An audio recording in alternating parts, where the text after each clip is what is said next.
Bismillahirrahmanirrahim. Awas lah tong ningali. Nu kahiji atawa nu salajengna al haya'u sanes kieu. Oke ya. Al haya'u minal iman. Nah, kieu ya.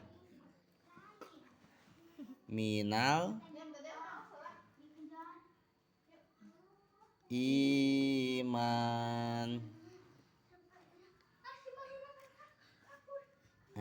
Ari era eta teh sawareh tina kaimanan. Era teh maksudna di dieu lain era ngaji, lain era salat. Tapi era ngalaksanakeun kagorengan. Era berbuat maksiat, era teu puasa, padahal puasa Ramadan teh wajib. Nah itu seperti itu. Terus as-sabru ya. Nah ya.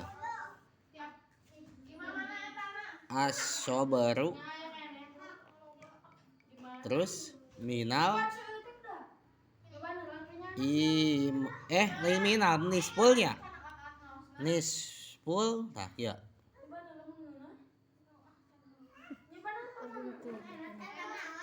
As-sabru nisful iman. Ari kasabaran eta teh satengah tina kaimanan.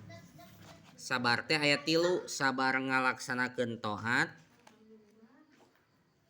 Nu kadua sabar ngajauhan maksiat. Nu katilu sabar nandangan musibat. Hiji sabar ngalaksanakeun taat. Pajate hoream ngalaksanakeun taat teh. Tapi maksakeun. Hoream pajate ngaji teh tapi maksakeun tah itu pajate kalebet jalma sabar. Sabar naon? Ngalaksanakeun taat. Nu kadua aya sabar ngajauhan maksiat. Pajate hoyong ngalaksanakeun eta maksiat teh eta doraka teh tapi henteu da apal eta teh maksiat doraka. Tah eta teh pajate namina jalma sabar. Nu katilu aya sabar nandangan musibah. Musibah teh sakur perkara anu tumiba, sakur perkara anu goreng anu tumiba ka jalma mukmin. Naon weh perkara goreng tumiba ka urang eta namina naon? Musibah. Seperti titajong, pajate keur leumpang kalah ka naon? Lain ditajong atawa ditajong sarua. Aduh nyeri suku teh. Tapi pajate naon? Sabar teu ieu teu ngarasula henteu urang maring narima lah bahwa eta teh adalah kejadian nu dihaja ku Allah.